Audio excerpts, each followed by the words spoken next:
Halo, mahasiswa Universitas Terbuka. Anda adalah mahasiswa Fakultas Hukum Universitas Terbuka. Ketemu lagi dengan saya, Dr. Tias Vika Widyastuti, Magister Hukum. Pada sesi kali ini, kita akan membahas mengenai artikel ilmiah dengan topik pembahasan di mana saudara memahami konsep dasar dari artikel ilmiah. Bagaimana karakteristiknya, bagaimana ruang lingkupnya. Ya, ini perlu saudara lakukan karena ini akan menjadi hal yang paling urgent di mana saudara harus menentukan topik artikel ilmiah. Kenapa topik ini menjadi satu hal yang penting? Karena topik inilah yang nanti akan memberikan batasan kepada saudara untuk melakukan penelitian dan menulis artikel ilmiah, ya. Kemudian berkaitan dengan referensi, kemudian berkaitan dengan atau literatur gitu ya, kemudian berkaitan dengan orisinalitas gitu ya. Ada kontribusi yang baru dan tidak ada plagiarisme di dalam artikel atau topik saudara. Secara spesifik harus lebih jelas, terfokus, tidak terlalu luas dan mudah dikaji secara mendalam. Secara relevan sesuai dengan bidang ilmu dan isu aktual yang penting untuk dikaji.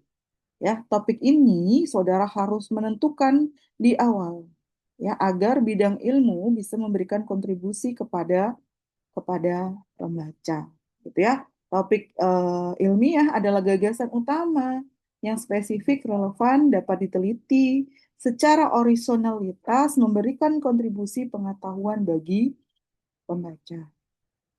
Nah, pada step selanjutnya, bagaimana kita bisa menemukan isu atau persoalan yang menarik? Isu hukum yang menarik ini adalah isu yang relevan, aktual, faktual, memiliki dampak, dan belum dikaji secara mendalam. Yang pertama, saya membagi ke dalam 8 step. Ya, kita membagi dalam 8 step. Ini nanti yang harus Anda pahami, Anda mulai gitu ya, dari mana akan berjalan dalam menentukan topik. Yang pertama adalah amati fenomena aktual, baik yang terjadi dalam masyarakat nasional, masyarakat adat, ataupun masyarakat internasional. Ya, perhatikan setiap peristiwa, kebijakan, putusan pengadilan, kasus-kasus yang sedang ramai diperbincangkan. Ya, kemudian isu aktual ini cenderung memiliki urgensi dan relevansi yang tinggi. Artinya akan banyak orang mencari, ya, akan banyak pembaca yang mencari berkaitan dengan topik-topik ini, ya. Nah, kemudian yang saudara lakukan adalah berkaitan dengan relevansi peraturan perundang-undangan. Ada atau tidak peraturan perundang-undangan kebijakan yang hadir, ya. Kemudian saudara bisa lakukan gitu ya kalau misalnya eh, secara faktual gitu ya berkaitan dengan peraturan perundang-undangan bisa dilihat Juknas atau Juknisnya, Juklak Juknisnya gitu ya. Nah, petunjuk nasional, petunjuk pelaksana, petunjuk teknisnya berkaitan dengan peraturan tersebut. Kemudian nanti saudara juga bisa melakukan dengan mempelajari putusan pengadilan. Baca putusan pengadilan ya. Kalau saudara bisa melakukan berkaitan dengan rasio desidendi. Nah, perbandingan putusan pengadilan. Di mana gitu ya, banyak sekali putusan-putusan pengadilan karena di Indonesia itu banyak ya, banyak pengadilan-pengadilan tingkat A di kota kabupaten yang akhirnya memberikan peluang kepada beberapa kasus sebenarnya sama, tapi putusannya berbeda. Ada apa dan kenapa? Inilah yang dimaksud dengan rasio desidendi. Kenapa penjatuhan hukuman, penjatuhan putusan di dalam putusan pengadilan ini berbeda untuk pasal yang sama? Wah, ada apa ini? Nah, itulah nanti saudara bisa melakukan dengan mempelajari putusan pengadilan. Ditelusuri kemudian dengan kegiatan akademik. Nah, saudara mungkin bisa mengikuti di sela-sela perkuliahan, bisa mengikuti seminar, diskusi, konferensi, kemudian webinar. Biasanya ada topik-topik di sana yang memang sedang diperdebatkan atau belum diskusikan gitu ya, berkaitan dengan etika AI misalnya gitu ya. Nah, ini mahasiswa sedang bergerak ke sana gitu ya, berkaitan dengan AI gitu. Kemudian dengarkan kebutuhan dari masyarakat. Nah, isu hukum ini sering muncul dari masalah nyata yang dihadapi dari masyarakat atau mungkin dari diri Anda saudara sendiri gitu ya. Tapi lihat lagi, masalah saudara itu belum tentu menjadi masalah banyak orang. Nah, ini yang harus saudara perhatikan. Lakukan observasi, wawancara, baca keluhan publik itu di media massa dan lain sebagainya, ya. Atau manfaatkan media massa.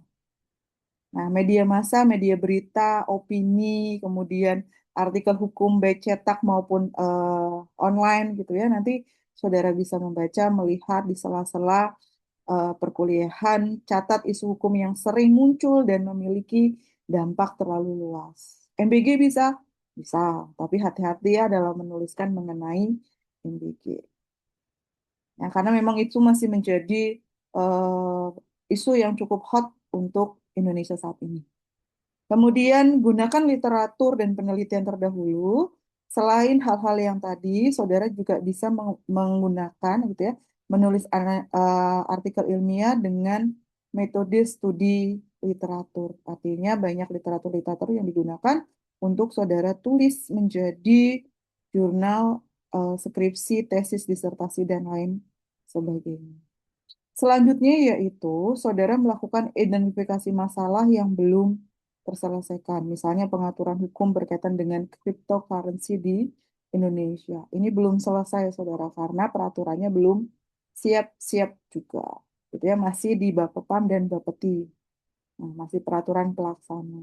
Padahal itu sudah banyak ya. Mungkin ada dari Anda, saudara sekalian, yang menggunakan hal atau punya aset Bitcoin dan lain sebagainya. Ini yang harus saudara cari. Jadi 8 step ini saudara lakuin gitu ya, lakukan gitu ya. Mana yang nanti akan nempel menjadi isu dari persoalan hukum yang akan saudara tulis di dalam artikel ilmiah saudara. Termasuk isu terkait dengan lingkungan hidup.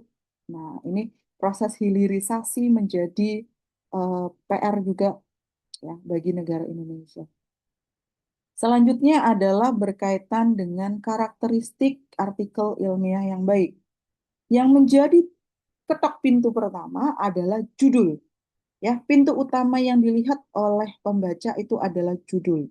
Judul yang menarik, yang baik akan menarik perhatian, mencerminkan isi penelitian dan memudahkan pembaca memahami fokus kajian saudara.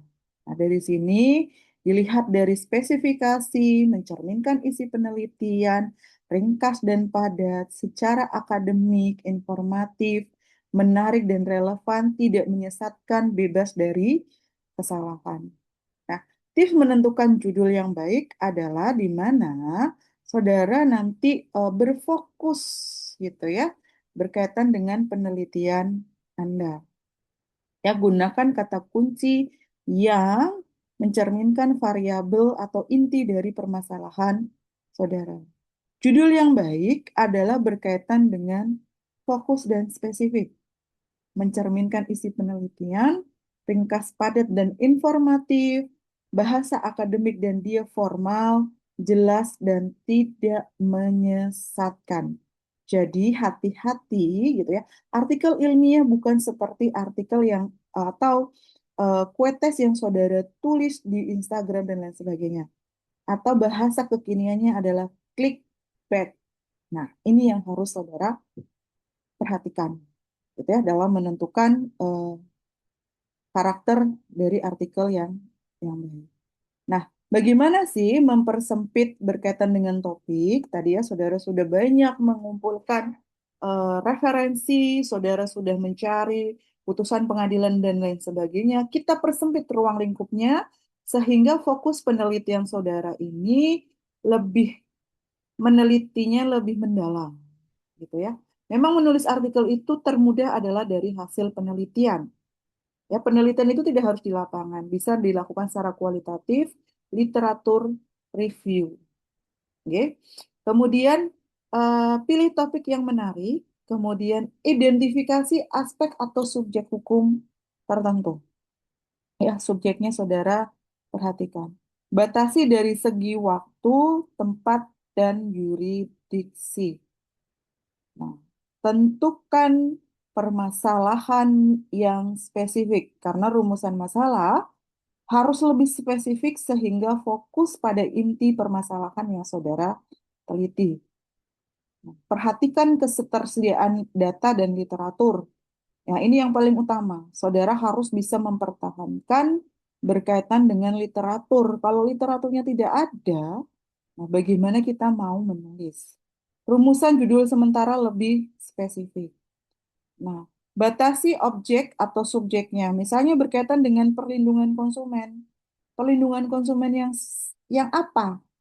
Seperti apa yang ingin saudara lakukan penelitian? Misalnya konsumen yang menggunakan aplikasi marketplace. Nah, itu menjadi salah satu bagian. Batasi lokasi, ya. Kalau di Indonesia itu cukup luas. Saudara harus nanti dapat data dari pulau-pulau yang ada di Indonesia. Nah, tentukan saja, misalnya di Jakarta, di Banten, Surabaya, atau lebih kecil lagi, karena misalnya saya kalau kota Surabaya itu terlalu luas ya, Bu. Saya mau ngambil satu kecamatan. Silahkan. Ya, silahkan saudara perkecil atau batasi lokasinya. Batasi waktunya gitu ya, karena kalau saudara tidak membatasi waktunya, nanti kita tidak bisa menilai apakah terjadi lonjakan atau penurunan berkaitan dengan topik yang saudara teliti. Harapan kita meneliti itu berkaitan dengan how atau eh, what, mengapa gitu ya. Mengapa terjadi lonjakan kasus berkaitan dengan hal X. Nah, ini gitu ya. Jadi, saudara nanti bisa menjadikan waktunya di rentang-rentang yang sudah ditentukan.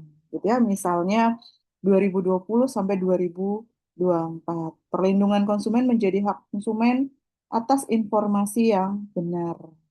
Gitu ya. Jadi, permasalahan-permasalahan ini lebih disingkat-singkat lagi gitu ya, lebih dibatasi lagi aspek permasalahannya, waktunya, lokasinya, subjek dan objek, dan peraturannya. Kalau kita melihat misalnya berkaitan dengan peraturan perundang-undangan di Indonesia, wah banyak sekali peraturan Indonesia, gitu ya, belum undang-undang, belum peraturan turunannya, gitu ya, peraturan gubernur, bupati, kemudian peraturan menteri, peraturan lembaga. Nah ini banyak sekali, gitu ya. Coba batasin dengan menggunakan satu peraturan tertentu. Tapi jangan terlalu sempit, nanti datanya tidak ada, gitu ya. Tetap proporsional. Ya, karena data yang akan saudara gunakan adalah data selama 5 tahun terakhir. Ya, jadi usahakan 5 tahun terakhir kalau saudara memulai menentukan topik itu di tahun 2026 ini, berarti 5 tahun terakhir akan dimulai sejak 2020 sampai 2026. Karena tidak semua lembaga akan mempublikasikan data 2026. Ya, biasanya 2025. Ada juga lembaga yang notabene 2025 malah belum muncul gitu ya, baru muncul 2024 itu ada. Kecuali saudara punya korelasi di lembaga-lembaga tertentu gitu ya. Nanti saudara bisa dapatkan data terbaru. Nah, dari sini kita lanjut berkaitan dengan bagaimana hubungan antara topik, rumusan masalah, dan apa lagi, Bu? Judul. Ya. Topik judul rumusan masalah itu adalah satu kesatuan. Semakin jelas fokus pada judul akan semakin tajam dan terarah berkaitan dengan rumusan masalahnya. Ya. Nah, ada prinsip konsistensi yang harus saudara pahami bahwa topik, judul, rumusan masalah itu berada dalam satu benang merah. Ya, rumusan masalah tidak boleh keluar dari fokus judul. Ya, pertanyaannya, merubah judul itu akan merubah rumusan masalah saudara. Ketidaksesuaian membuat analisis tidak fokus dan sulit nanti saudara melakukan analisisnya. Karena tadi, gitu ya, saudara tidak tidak sesuai antara judul dengan rumusan masalah. Ya. Kemudian konsisten apakah setiap pertanyaan ini berkaitan langsung dengan judulnya. Ya, hindari pertanyaan yang terlalu umum dan banyak yang terjadi. Karena keselarasan berkaitan dengan topik saudara ini akan menentukan kualitas penelitian saudara di masa mendatang. Nah, kemudian, judul yang terlalu luas, kita bahas ya berkaitan judul yang terlalu luas dengan judul yang lebih fokus.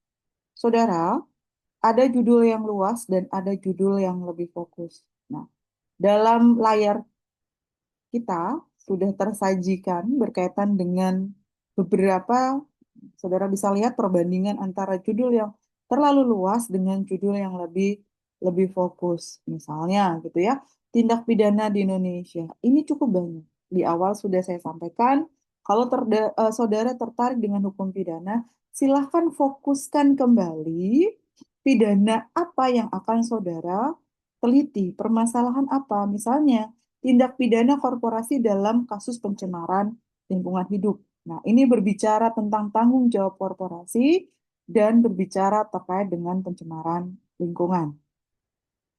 Nah, atau yang lain misalnya di sini ada kewenangan Mahkamah Konstitusi dalam pengujian Undang-Undang 1945. Itu adalah satu hal yang fokus untuk membicarakan mengenai kewenangan MK dan proses pengujian undang-undang. Ya, karena kita tahu nih pengujian undang-undang kan MK cukup panjang waktunya, gitu ya.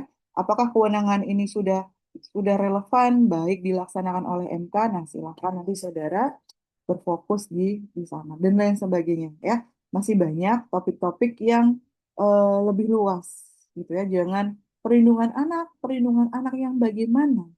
Anak sebagai korban atau anak sebagai pelaku? Ya, karena masing-masing punya ruangnya, masing-masing punya wilayahnya untuk dibahas. Gitu, Nji. Kemudian kalau hukum internasional bisa gitu ya. Saudara misalnya berkaitan dengan pertanggungjawaban terhadap pelanggaran hak asasi manusia dalam konsepsi atau persepsi hukum internasional. Nah, dalam perang apa gitu. Nah, itu bisa gitu ya. Itu bisa Nji, nanti saudara perdalam. Kemudian bagaimana menyusun rumusan masalah yang baik dan tepat, ya. Atau misalnya rumusan masalah yang saya anggap kurang tepat. Kita bisa melihat bagaimana rumusan yang baik berisi terkait dengan pertanyaan peneliti yang spesifik, jelas, dan dapat dijawab melalui penelitian. Rumusan masalah yang kurang tepat, terlalu luas, kabur, dan tidak mengarah pada tujuan penelitian. Nah, rumusan masalah yang baik, saudara bisa lihat bagaimana perlindungan hukum terhadap konsumen dalam transaksi e-commerce di Indonesia. Ya, rumusan yang kurang tepat, misalnya bagaimana hukum di Indonesia, ini hukum apa yang akan saudara bahas? Nah, jadi harus lebih fokus, ya, kembalikan ke fokus penelitian saudara.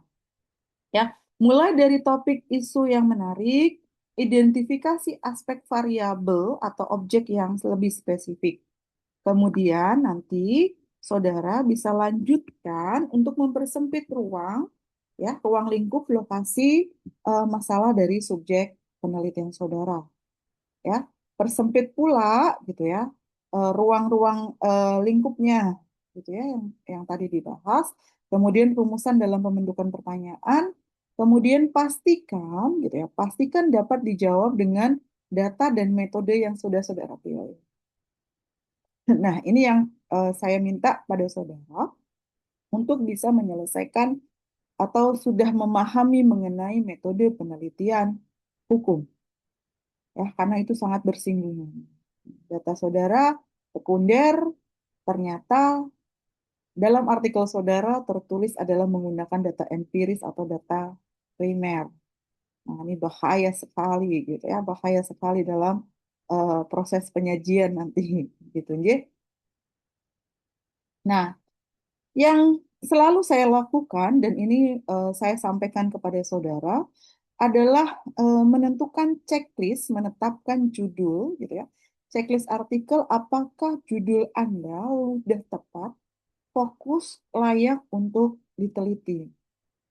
Ya, mulai dari isu yang aktual dan menarik, baca dulu penelitian atau artikel sejenis untuk menemukan berkaitan celah riset atau celah penelitian atau sering disebut sebagai research gap.